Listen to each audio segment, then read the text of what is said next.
O filme estava quase pronto, mas para o governo a paz traria novos problemas. No dia 4 de agosto de 45, Sidney Bernstein recebeu um memorando do Ministério das Relações Exteriores. A minha opinião pessoal é a de que precisamos de um excelente documentário registrando essas atrocidades e que não podemos nos contentar com um jornal da tela grosseiro e mal planejado exibido até agora. Por outro lado, a política atual na Alemanha está voltada inteiramente ao encorajamento, estímulo e motivação dos alemães para tirá-los da apatia. E há gente junto às autoridades que dirá: proibido o filme de atrocidades. O que é que você acha que estava por trás desse memorando?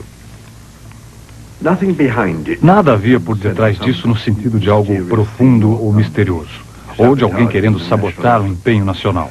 Mas era que eles tinham a responsabilidade de reerguer o país. E uma vez que ele já foi destruído, não quer dizer que é o fim da guerra. É apenas o começo da batalha para a paz, que significa sua reconstrução. E eles têm que ter pessoas para fazer isso. E as únicas pessoas que tinham para fazer isso eram alemães. A Alemanha agora estava numa condição muito crítica. Os edifícios eram ruínas. O povo morria de fome. 20 milhões estavam desabrigados. 10 milhões de refugiados iam de um lado para outro. Em agosto de 45, 4 mil berlinenses morriam por dia.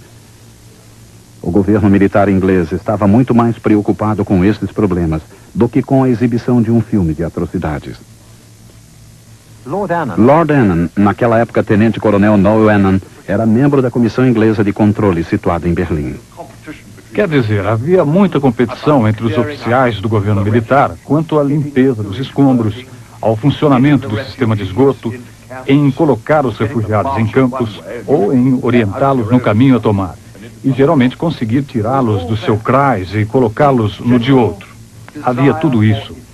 Um desejo geral de um governo eficiente e justo. Isso era uma coisa. A segunda coisa é que acho que a mentalidade colonialista revelou-se nos ingleses assim. Bem, se temos que fazer esse pessoal trabalhar e trabalhar conosco, quanto mais rápido, então, pudermos fazer com que fiquem do nosso lado e fazê-los entender que nós, na verdade, vamos ser os seus líderes, melhor. E, portanto, não vamos criar problemas.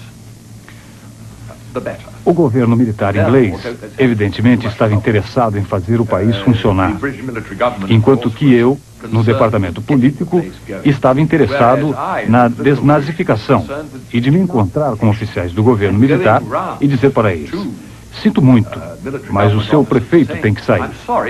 Ele era um nazista em 1933, mas esse homem é o melhor que tenho para o lugar. Não consigo fazer nada sem ele, era a resposta. E eu dizia: sinto muito, as diretrizes indicam que ele tem que sair e ele está fora. Eu não era absolutamente o homem mais popular na zona inglesa por fazer isso. O primeiro julgamento dos crimes de guerra nazistas começou no setor inglês em setembro de 45. O comandante do campo de Belsen, Josef Kramer, e o Dr. Fritz Klein estavam entre os 11 condenados à morte. Os nazistas eram julgados, mas a preocupação principal do governo inglês não era com a represália, e sim com o efeito de um rigoroso inverno no povo alemão. Isto fora noticiado no Memorando das Relações Exteriores para Sidney Bernstein em agosto. Eu diria que o filme das atrocidades, se for realmente bom e bem documentado, poderia ser exibido de bom grado e com bom êxito dentro de 9 meses, quando as dificuldades do inverno já foram controladas. Assim sendo, não deverá existir pressa para ele.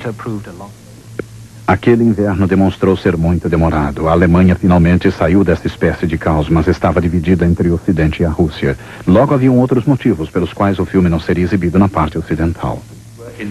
Tornou-se uma nação com quem no final nós iríamos ter relações. Então, portanto, foi isso que aconteceu.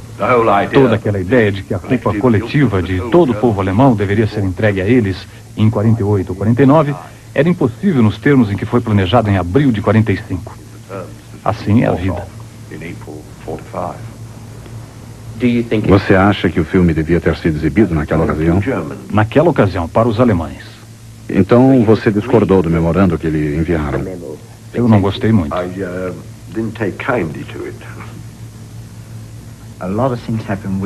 Muitas coisas aconteceram que não foram comentadas. Não havia nada de agradável, não havia nada de bom. Não estávamos nos campos para viver, estávamos ali para morrer, para trabalhar e morrer. no máximo por 3 ou 4 meses. Ninguém que fez isso esperava que qualquer de nós voltasse. Algumas pessoas ainda falam que esses campos de concentração nunca existiram. Você acha que esse filme provará o contrário?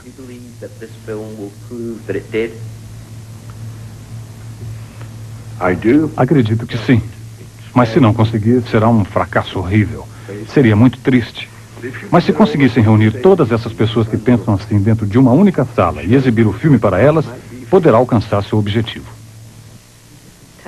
Foi uma coisa terrível. Por isso é tão importante exibi-lo repetidamente. Não é preciso ficar insistindo, mas de vez em quando devemos nos lembrar do que aconteceu. Existem muitas pessoas ainda vivas que o assistiram na realidade.